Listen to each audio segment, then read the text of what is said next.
This is Algebra 2, Lesson 2.1, looking at functions and their graphs, representing relations and functions, and we're graphing and evaluating linear functions, beginning on page 66 in the text.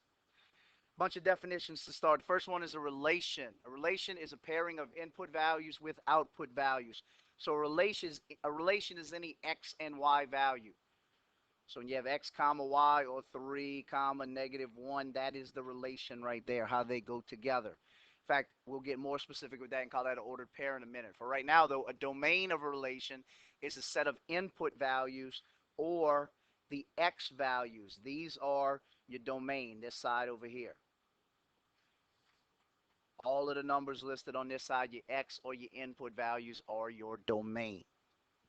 The range, and this is a part that students get confused on because you learned a different type of range once upon a time when you were talking about mean, median, and mode. Your range are your y values, though, or your output values. All of these values right here are your range. Everything that comes out of the machine are your y's. Remember when you were talking about mean, median, and mode, your range was when you took the biggest one or the largest, your max value, and you subtracted the smaller min value from it. That was the range. When you're talking about functions and when you're talking about relations, though, the range or your output values or your y values. A function is a relation with exactly one point for each input, or exactly one output is a better way to say it, for each input. One for each input. Now we'll talk about two different ways in a minute to determine if something is a function or not. It can definitely be a relation without being a function. But a function has exactly one output for each input. An ordered pair is what I showed you a minute ago talking about relations, how x is related to y. An ordered pair is when you actually put it in x comma y form, like when you're talking about a point on a coordinate plane. Again, we said 3, -1, something like that. The coordinate plane is simply what you draw when you graph something. That is a coordinate plane. It just separates all of the numbers in existence into 4 different quadrants, where you have positive numbers here, you have positive numbers here, you have negative here, and you have positive negative there. And all of those signs are based on the fact that x comes before y. Equations that have two variables have two variables. That's all that means, an equation in two variables. Notice this one has a y and an x, one, two variables. This equation right here, 2x is equal to 2x plus 1, is an equation in one variable. Even though you can clearly look at it and see there are 1, 2 variables up there, it's only talking about one variable, not two like y and x. So this is not an equation. That would be an equation in one variable.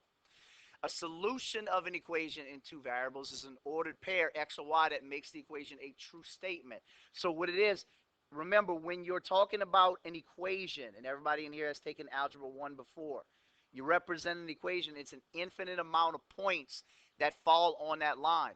A solution of that equation is any point that actually falls on the line. So right there I have that represented. That's a solution. This point right here is not a solution because it does not fall on that line. If you plug in the blue value, if you plug in its xy value into that equation, it'll give you a true statement. If you plug in the purple one that I made up there, it would give you a statement that is not true. An independent value, typically you learn about these in science classes when you're talking about when you're graphing all of your data. The independent value, the variable, is always on the x-axis. This is the independent one. And if you ever have something you're graphing that has time involved in it, time, you'll always put time, or almost always put time, at the bottom. There may be one exception that you'll see, but when you see time, you always put it at the bottom. It is the independent variable. The dependent variable is the one that goes on the y-axis, this one here. This is the dependent one, because something has to happen with the independent one in order for the dependent one to change. Time has to go on in order for the plant to grow or something like that. The graph of an equation in two variables is the actual line that it creates. In Algebra 1, you focus primarily on linear equations, straight lines. Y is equal to x to the first power. X to the first power. In this class, we'll look at those as well as parabolas when you graph an equation that's going to look like this. We're going to graph curved lines. Y equals x to the second power. But either way, it's the line or it's the graph is represented by the line that you trace to highlight the points when you connect the dots, for lack of a better way to say it. A linear function, again, y equals mx plus b. This is slope-intercept form. This is the most convenient way for most people to graph, but there are others as well.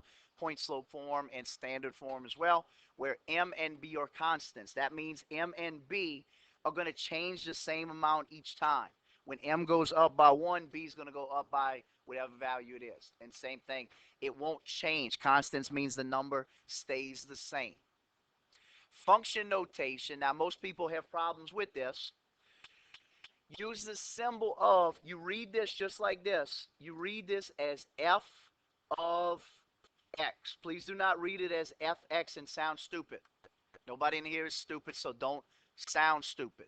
Read it as f of x, read it as h of x, read it as g of x, and it says use of the symbol f of x for the dependent variable of a function. Anytime you see f of x, you can treat it as if it says y.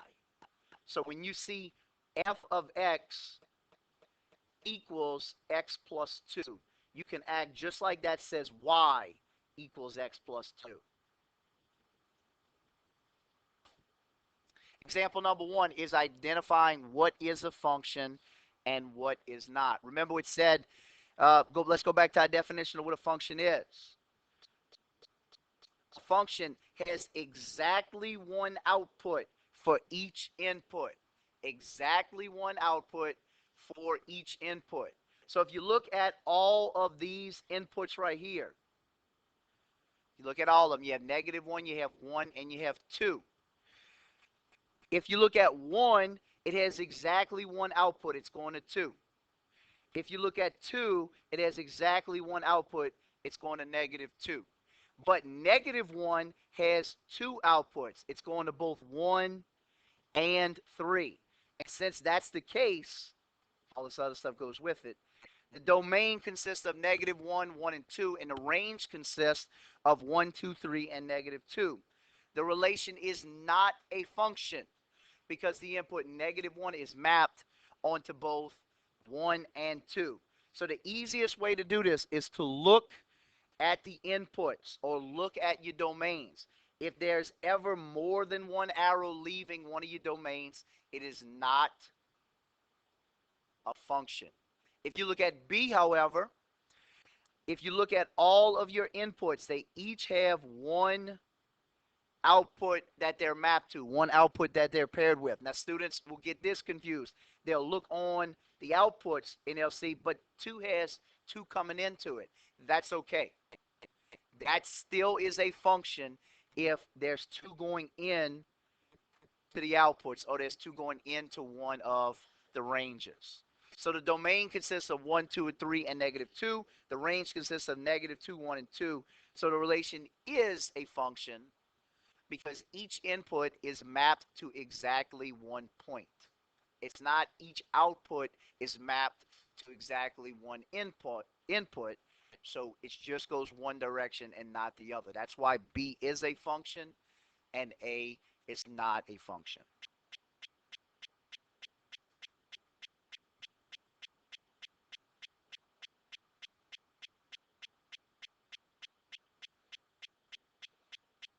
Okay, identify the domain and range. Tell me what is the domain, tell me what is the range, and then tell me, is this a function, yes or no? You don't have to be pretty with it. All you got to do is this.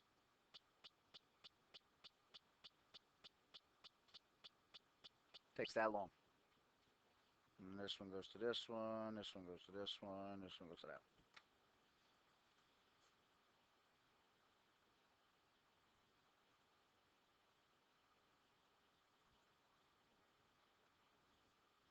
So your domain or all of your output numbers, you list it just like this, everybody. Domain. You list it with a little brace is -3, 2, and 3. So list it like that. Domain is that. Range are all of your output values. Your range, you do the same thing. -2, 1, and 3. So is it a function? Yes or no?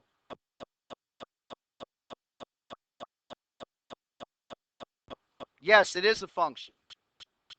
Each number, -3, 2, and 3, only has one arrow leaving it. So yes, this one is a function. Let's do the same thing with this one.